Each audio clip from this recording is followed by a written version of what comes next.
ನಿಮ್ಮ ಹಳೆ ಒಡವೆನ ಅಧಿಕ ಬೆಲೆಗೆ ಮಾರಬೇಕೆ? ಅಟಿಕಾಗೆ ಕಾಲ್ ಮಾಡಿ 8880 ಅಟ್ಟಿಕಾ ಗೋಲ್ಡ್ ಕಂಪನಿ.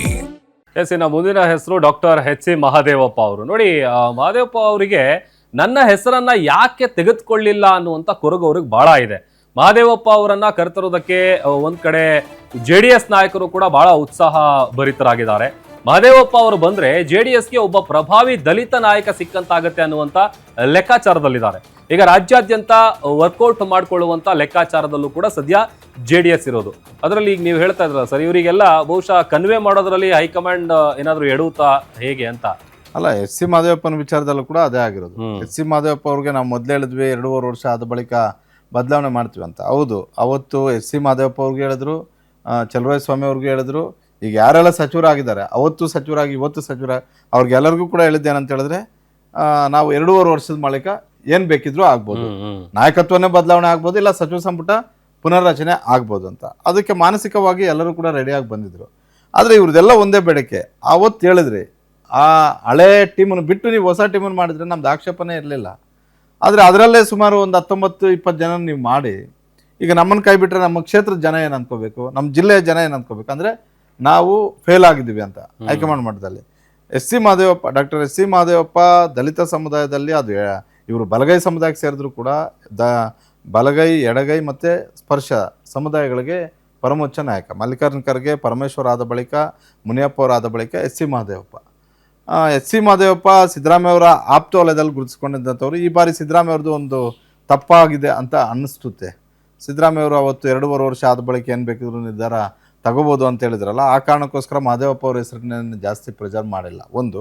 ಇನ್ನೊಂದು ಯತೀಂದ್ರ ಸಿದ್ದರಾಮಯ್ಯ ಅವರು ಅಲ್ಲಿ ಮಿನಿಸ್ಟರ್ ಆಗಿರೋದ್ರಿಂದ, ಎಚ್.ಸಿ. ಮಹದೇವಪ್ಪ ಅವರು ಮಿನಿಸ್ಟರ್ ಆದರೆ ಯತೀಂದ್ರ ಅವರು ಜೂನಿಯರ್ ಆಗ್ತಾರೆ, ಅಲ್ಲಿ ಜಿಲ್ಲಾ ಉಸ್ತುವಾರಿ ಸಿಗೋದಿಲ್ಲ, ಇಲ್ಲ ಹಿಡಿತ ಸಿಗೋದಿಲ್ಲ. ಆ ಲೆಕ್ಕಾಚಾರವೂ ಕೂಡ ಆಗಿರ್ಬೋದು. ಈಗ ರಾಜಕೀಯದಲ್ಲಿ ಎಲ್ಲ ನೋಡ್ತಾರೆ. ಈಗ ದೇವೇಗೌಡರು ಅಷ್ಟೇ, ತಮ್ಮ ದೇವೇಗೌಡರ ವಿರುದ್ಧ ಇರೋದು ಆರೋಪ ಏನು, ತಮ್ಮ ಮಕ್ಕಳನ್ನೇ ಬೆಳೆಸೋರು, ಮೊಮ್ಮಕ್ಕಳನ್ನೇ ಬೆಳೆಸೋರು ಅಂತ. ಯಡಿಯೂರಪ್ಪನ ಮೇಲಿರೋದು ಅದೇ ಆರೋಪ. ಈಗ ಅದು ಆ ಪಟ್ಟಿಗೆ ಸಿದ್ದರಾಮಯ್ಯ ಅವರು ಕೂಡ ಸೇರ್ಪಡೆ ಆಗ್ತಿದ್ದಾರೆ. ಆದರೆ ಎಚ್.ಸಿ. ಮಹದೇವಪ್ಪ ಅಂತ ನಾಯಕರುಗಳು ಇದ್ದಿದ್ರೆ ನಿಮಗೆ ಈಗ ದಲಿತ ಓಟ್ ಕಾಂಗ್ರೆಸ್ ಪರ ಹೆಚ್ಚಿದೆ ಅಂತ ಒಂದು ಲೆಕ್ಕಾಚಾರಗಳು, ಅದು ಇನ್ನಷ್ಟು ನಿಮ್ಗೆ ಪೂರಕವಾಗಿ ಆಗ್ತಿತ್ತು. ಈಗ ನರೇಂದ್ರ ಸ್ವಾಮಿ ಅವ್ರನ್ನ ತಗೊಂಡಿದ್ದಾರೆ, ಅದನ್ನು ಎಷ್ಟು ಮಟ್ಟಿಗೆ ಫಿಲ್ ಮಾಡ್ತಾರಂತ ಕಾದು ನೋಡಬೇಕಾಗಿದೆ. ಆದರೆ ಇದು JDSಗೆ ಮಾತ್ರ ಒಂದು ರೀತಿ ವರ ಇದ್ದಂತೆ. JDS ಅವರು ಅದು ಎಷ್ಟು ಮಟ್ಟಿಗೆ ಎನ್ಕ್ಯಾಶ್ ಮಾಡ್ಕೊಳ್ತಾರೋ ಗೊತ್ತಿಲ್ಲ.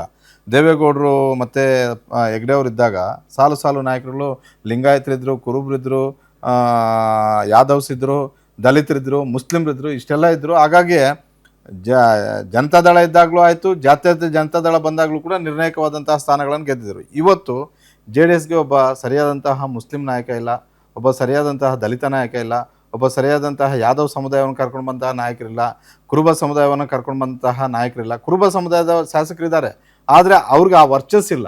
ವರ್ಚಸ್ಸಿರುವಂಥ ನಾಯಕರುಗಳು ಇದ್ದಿದ್ರೆ ಈಗ ಎಚ್.ಸಿ. ಮಹದೇವಪ್ಪ ಅಂತವ್ರು JDSಗೆ ಹೋದ್ರೆ ಏನಾಗ್ಬೋದು, ಗೆಲ್ಲದೇ ಇರ್ಬೋದು ಭಾಳಷ್ಟು ಕಡೆ.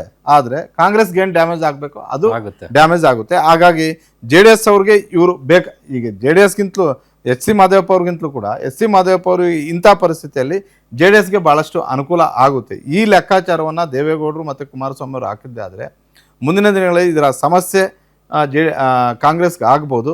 JDS ಅವರು ಸಹಜವಾಗಿ ಎಚ್.ಸಿ. ಮಹದೇವಪ್ಪ ಅವರು ಭಾಳಷ್ಟು ಅಸಮಾಧಾನಗೊಂಡ್ರೆ ಸಹಜವಾಗಿ ಅವ್ರ ಕಡೆ ಸೆಳ್ಕೊಳ್ಳೋದು ಪ್ರಯತ್ನವನ್ನು ಮಾಡ್ತಾರೆ. ಹಿಂದೆ 2018 ಬಳಿಕ 23 ಚುನಾವಣೆಗೂ ಮೊದಲು CM ಇಬ್ರಾಹಿಮನ್ನು ಅವ್ರನ್ನ ಕರ್ಕೊಂಡಿದ್ರು. CM ಇಬ್ರಾಹಿಮು ಮತ್ತು ಕುಮಾರಸ್ವಾಮಿ ಹಾಕಿದ ಎಲ್ಲ ಲೆಕ್ಕಾಚಾರಗಳು 23ರಲ್ಲಿ ತಳ್ಕಳಿಗಾದವು. ಆದರೆ ಮತ್ತೆ ಅದೇ ಆಗಬೇಕು ಅಂತೇನಿಲ್ಲ. ಈಗ ಎಚ್.ಸಿ. ಮಹದೇವಪ್ಪ ಇಂಥವರೆಲ್ಲ ಹೋದರೆ, ಘಟನಾಘಟಿಗಳು ಹೋದರೆ, ಮೊದಲು ಅಲ್ಲಿದ್ದಂಥವ್ರೆ ಮತ್ತೆ ಅದು ಹಳೆಯ ವರ್ಚಸ್ಸು JDSಗೆ ಬಂದರೂ ಕೂಡ ಆಶ್ಚರ್ಯ ಇಲ್ಲ.